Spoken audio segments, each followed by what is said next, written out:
মৰমৰ ছাত্ৰ-ছাত্ৰীসকল, ইতিমধ্যে দ্য প্ৰিন্স অফ পানী দিহিং পাঠটি তোমালোকক বুজাই দিয়া হৈছে আৰু আজি আমি ইয়াৰ যিবিলাক পাঠভিত্তিক প্ৰশ্ন আছে সেইবোৰৰ উত্তৰবোৰ আমি আলোচনা কৰিম। গতিকে আহা আমি প্ৰশ্নবোৰ আলোচনা কৰোঁ। প্ৰথমতে দিয়া আছে 1 নম্বৰত answer the following questions to check your understanding. তোমাৰ বোধগম্যতা জুখি চাবলৈ তলৰ প্ৰশ্নকেইটাৰ উত্তৰ দিয়া। এ নম্বৰ প্ৰশ্নটোত দিয়া আছে why did the people of Chitalia and the neighbouring villages panic.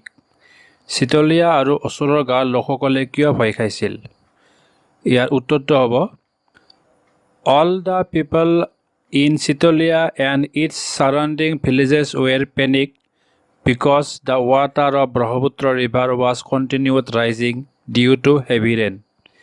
Chitalia আৰু ইয়াৰ ওচৰ চুবুৰীয়া গাঁৱৰ মানুহবোৰ আতংকিত হৈছিল বা ভয় খাইছিল কাৰণ প্ৰচুৰ বৰষুণৰ ফলত ব্ৰহ্মপুত্ৰ নদীৰ পানী বাঢ়িয়ে আছিল। বি নম্বৰ প্ৰশ্নটোত দিয়া আছে What happened when the embankment at Sitolia village was breached? চিতলীয়া গাঁৱত থকা মথাউৰিটো ছিঙি যোৱাৰ ফলত কি হৈছিল? ইয়াৰ উত্তৰটো হ'ব As soon as the embankment of Sitolia broke, all the water started entering the village and flowing over the roof. Some of the houses and the animals kept in the house got swept away in the flood water.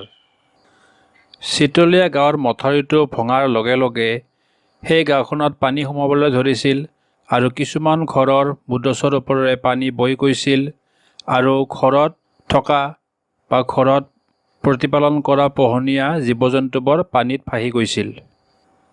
ইয়াৰ পিছৰ প্ৰশ্নটো আছে C নম্বৰত what action did Khagen and his classmates take to rescue the villagers of Chitalia. Chitalia গাঁৱত থকা ৰাইজক উদ্ধাৰ কৰাৰ বাবে খগেন আৰু তাৰ স্কুলীয়া বন্ধুসকলে কি ব্যৱস্থা হাতত লৈছিল? Khagen and his classmates made 5 rafts of banana trunks and moved toward Sitolia to rescue the villagers of Sitolia from flood. Khagen আৰু তাৰ স্কুলীয়া বন্ধুসকলে 5খন কলৰ ভেল বনাইছিল আৰু চিতলীয়াৰ গাঁওবাসীক বানপানীৰ পৰা উদ্ধাৰ কৰিবলৈ চিতলীয়ালৈ গতি কৰিছিল। ইয়াৰ পিছৰ প্ৰশ্নটোত আছে number did how did Khagen and Dambaru rescue doctor Hati Barua and মণি বাইদেউ। খগেন আৰু ডম্বৰুৱে কেনেকৈ ডক্টৰ হাতী বৰুৱা আৰু মণি বাইদেউক উদ্ধাৰ কৰিছিল? ইয়াৰ উত্তৰটো হ'ব Where Dr. Hati Borua and his wife Moni Baidu were stranded, Khoghen and Domburu reached there after half an hour and took them into the boat with their bags and moved back to a higher place. Dr. Hati Borua আৰু তেওঁৰ পত্নী মণি বাইদেউ য'ত আবদ্ধ হৈ আছিল, খগেন আৰু ডম্বৰুৱে তাত আধা ঘণ্টা পিছত উপস্থিত হৈছিল আৰু তেওঁলোকৰ বেগ আৰু তেওঁলোকক নাওত উঠাই লৈ ওখ স্থানলৈ ঘূৰি আহিছিল। এতিয়া 1 নম্বৰৰ শেষৰ প্ৰশ্নটোত আছে ই নম্বৰত হোৱাই did the people of the village call Khagen the prince of পানী দিহিং। গাঁৱৰ মানুহবোৰে কিয় খগেনক পানী দিহিঙৰ ৰাজকুমাৰ বুলি মাতিছিল? ইয়াৰ উত্তৰটো হ'ব the people of the village call Khagen the prince of পানী Dihing because Khoghen was a brave fellow and he was always ready to help others. গাঁৱৰ মানুহবোৰে খগেনক পানী দিহিঙৰ ৰাজকুমাৰ বুলি কৈছিল কাৰণ খগেন এজন সাহসী ল'ৰা আছিল আৰু আনক সহায় কৰাৰ কাৰণে অনবৰত প্ৰস্তুত হৈ থাকিছিল। He had a knack for solving all kinds of problem. সকলো ধৰণৰ সমস্যা সমাধান কৰাৰ ক্ষমতা তেওঁৰ আছিল। এতিয়া আমি 2 নম্বৰ প্ৰশ্নত কি দিয়া আছে সেইখিনি আমি আলোচনা কৰিম। কুৱেশ্যন নম্বৰ 2 দিয়া আছে how much of the story do you remember? Answer this questions quickly. গল্পটোৰ কিমানখিনি তোমাৰ মনত আছে? এই প্ৰশ্নবোৰ তৎক্ষণাত উত্তৰ দিয়া। Question number 8 দিয়া আছে who was Khagen, how old was he? Khagen কোন আছিল, তেওঁৰ বয়স কিমান আছিল?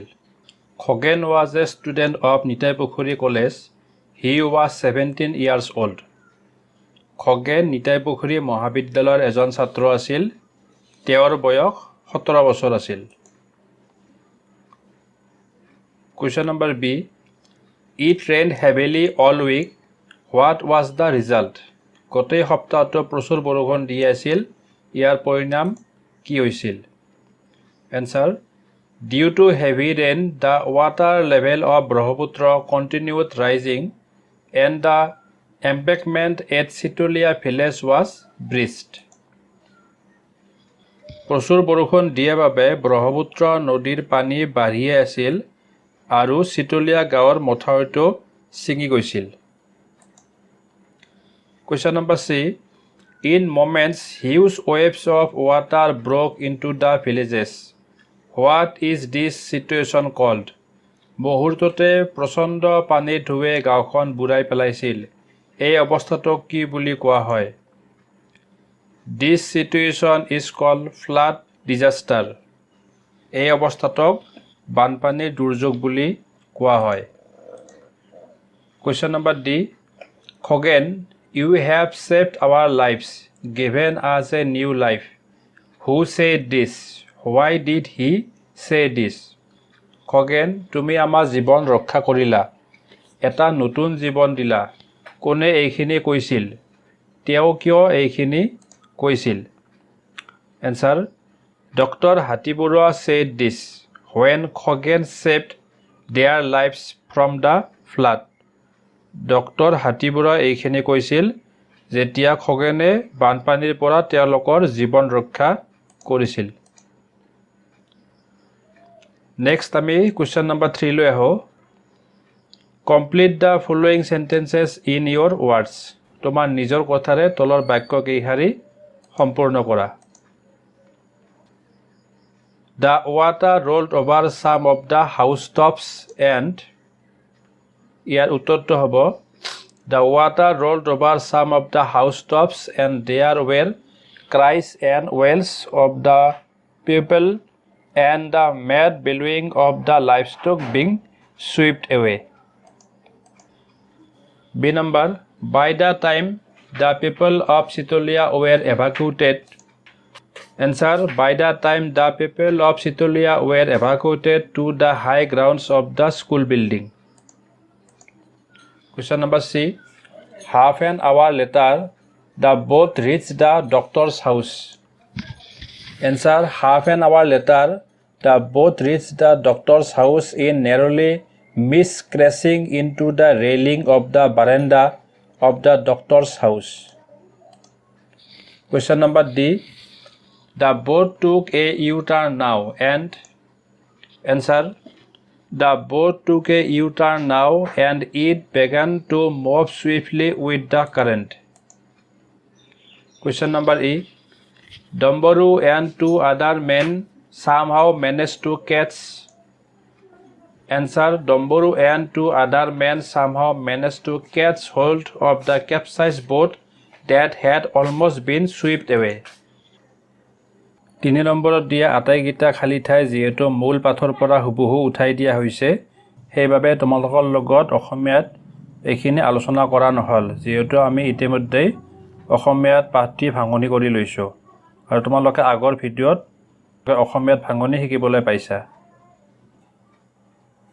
এতিয়া আমি 4 নম্বৰ প্ৰশ্নলৈ আহোঁ।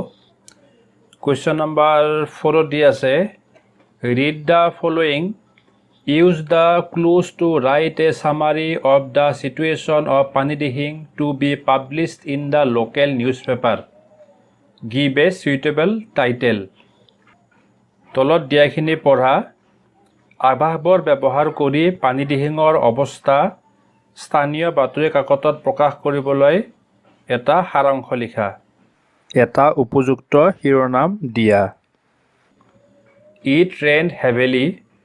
প্ৰচুৰ বৰষুণ দিছিল। Panic gripped our village. আতংকই আমাৰ গাঁওখন হেঁচা মাৰি ধৰিছিল। The embankment was breached.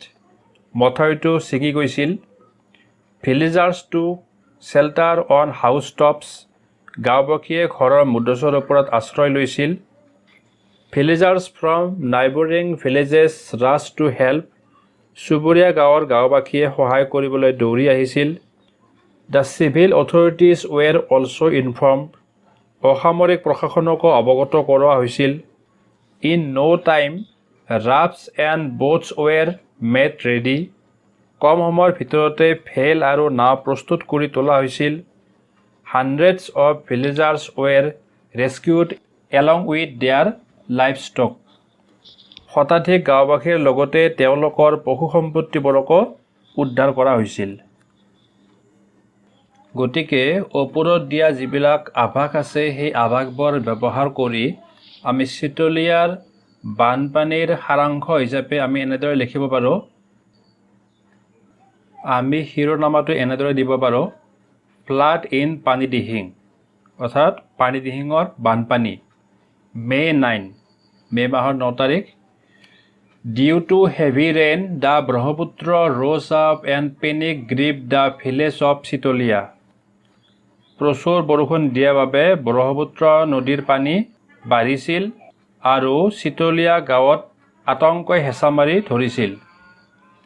The embankment at Chitalia village broke down and water rolled over some of the house tops.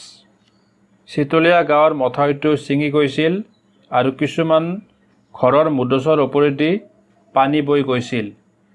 So' the people took shelter on their housetops of the চাংঘৰ। গতিকে মানুহবোৰে চাংঘৰৰ মুধচৰ ওপৰত আশ্ৰয় লৈছিল। Villagers from neighboring villages rushed to help with rafts and boats. চুবুৰীয়া গাঁৱৰ গাঁওবাসীয়ে ভূৰ আৰু নাও লৈ সহায় কৰিবলৈ দৌৰি আহিছিল। The civil authority were also informed. অসামৰিক প্ৰশাসনক এই বিষয়ে অৱগত কৰোৱা হৈছিল। Hundreds of villagers were rescued along with their livestock and shifted to a relief camp. শতাধিক গাঁওবাসীৰ লগতে তেওঁলোকৰ পশু সম্পত্তিবোৰক উদ্ধাৰ কৰি ত্ৰাণ শিবিৰত স্থানান্তৰিত কৰা হৈছিল। আজিৰ প্ৰশ্ন উত্তৰ আলোচনা ইমানতে সমাপ্ত হ'ল। তোমালোকে প্ৰশ্ন উত্তৰবোৰ বহীত ভালদৰে লিখি ল'বা আৰু মুখস্থ কৰিবলৈ যত্ন কৰিবা। ধন্যবাদ।